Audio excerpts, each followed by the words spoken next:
Hello বন্ধুরা, আবার চলে এলাম তোমাদের সামনে এক নতুন ভিডিও নিয়ে। তো আশা করি তোমরা সবাই ভালো আছো আর আমিও খুব ভালো আছি। আমি ভালো আছি বলাটা ভুল, আমার শরীরটা খুব খারাপ কদিন ধরেই, তোমরা সেটা জানো। তো এরকম তাই আমি সেরকমভাবে ভিডিও দিতে পারছিলাম না। তো আজকে ভাবলাম একটু ব্লগ ভিডিও দিই, কারণ ফেসবুকে তো ব্লগ ভিডিও দিতেই হয় আর ইউটিউবেও আমাকে ব্লগ ভিডিও দিতে হবে। কারণ ইউটিউবের চ্যানেলটা তো আমি দুদিন ধরে কোনো ভিডিও আপলোড করতে পারিনি, লং ভিডিও আপলোড করতে পারিনি, শর্ট দিয়েছি, তোমরা সেটা দেখেছো। তো যাই হোক, আজকে এখন দেখতে পাচ্ছ পাউরুটিগুলো সেঁকে নিচ্ছিলাম একটু। তোমাদের দাদাকে পাউরুটিগুলো দিয়ে নেবো, যেহেতু রুটি ফুটি কিছু খেতে পারছে না, গলা দিয়ে গিলতেও পারছে না, তার জন্য পাউরুটিগুলো সেঁকে নিচ্ছি।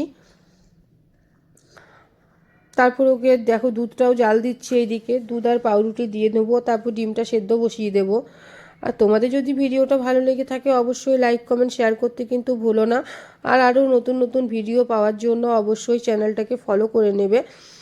ইউটিউব থেকে দেখলে অবশ্যই সাবস্ক্রাইব করে একটু পাশে থাকবে। তোমাদের ভালোবাসা, তোমাদের সাপোর্ট ছাড়া কোনোদিনই এগোতে পারবো না। তোমরা একটু ভালোবাসা দিও, একটু সাপোর্ট করবে। তোমাদের কাছ থেকে তো এইটুকুই চাওয়া, আর কিছু তো না।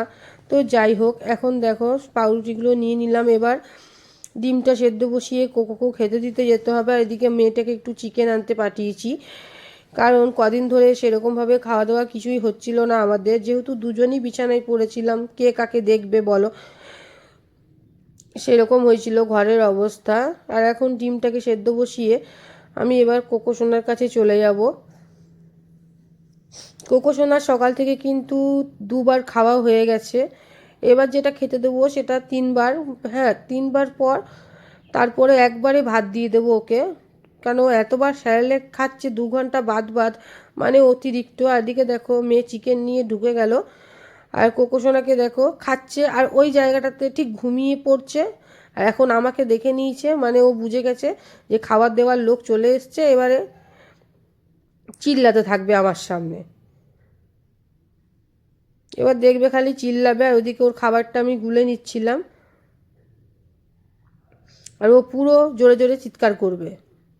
তো চিৎকারটা তোমাদের সামনে দেখাতে পারিনি, ভেবেছি পরে একটা শর্ট ছেড়ে দেবো তোমাদের সামনে, যে কীরকমভাবে ও চিল্লাচ্ছিল খাওয়ার জন্য।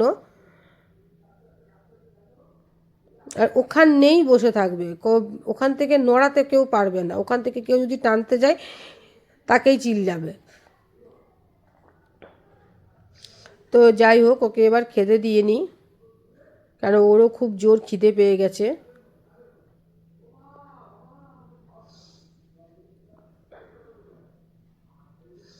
আমি কোন জায়গাতে দেব আমি ঠিক খুঁজে পাচ্ছিলাম না, কেন ঘরটার পুরো ভেজা ছিল। আর ভেজা ঘরটার মধ্যে ওকে কোন জায়গাতে শুকনো জায়গা পাবো, ওকে দাঁড় করাবো, খুঁজে পাচ্ছিলাম না। তো যাই হোক, ওর খাওয়া হয়ে গেল। আর এদিকে দেখো আমার মাংসটাও বসিয়ে দিয়েছি আমি, আর এদিকে ভাতটাও হয়ে গেছে।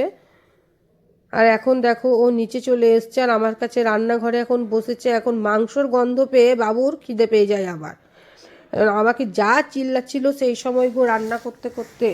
শেষে ওকে তাড়াতাড়ি করে রান্না বান্না করে ওকে আগে ভাত মাখিয়ে দিলাম, আর ও দেখো কেমন খেয়ে নিল ভাতটা।